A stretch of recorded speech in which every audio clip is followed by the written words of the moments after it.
just tired of being the excuse, being the reason why people don't talk about the real issues. We don't talk about, the housing crisis, the inflation, the prices at the supermarket. No, it's always trans and immigrants, and we are not the problem. We've never been the problem, and the fact that we take that much space in the media is just a distraction. Trans rights are just human rights, and that's it. In the evening of Saturday, August 15th, the 12th annual Trans Liberation March was held in Montreal.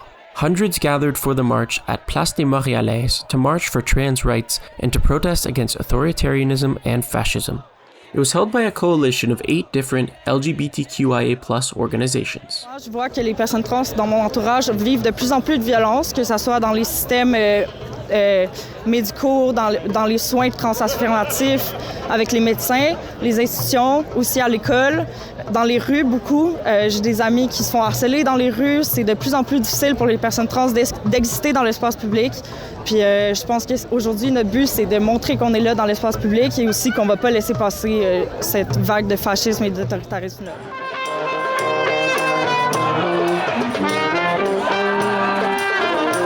The protest demanded specific political outcomes from the Quebec and Canadian governments. We'd like to have autonomy over our healthcare. We'd like trans women to be in women's prisons, if there are prisons at all.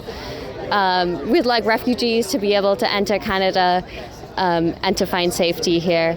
And it's in the wake, since the Quebec elections are approaching, this is why our focus is political in nature, because we find that politicians have been capitalizing on the culture of transphobia in order to win their elections, and we'd like to hold them to account.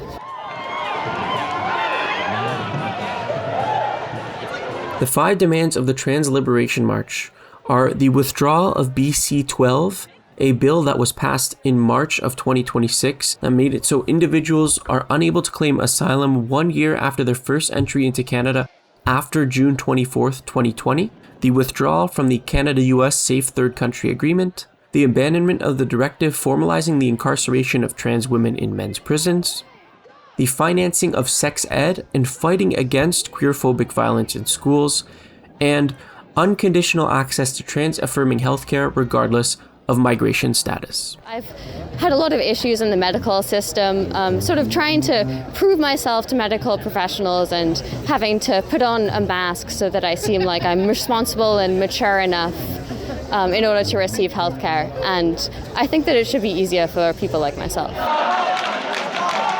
The march was met with a heavy police presence. The SPVM had officers stationed ahead, beside, and behind the protest and prevented the protesters from taking certain routes along the march. At certain times, the police and protesters were walking next to each other. Anti-police chants were present throughout the protest. On vous invite à prendre le village, à faire la fête, parce que c'est votre village aussi. The march ended at approximately 9 p.m. in the gay village, with protesters celebrating and dispersing for their nightly plans. For Local 514, I'm Jordan Hashi.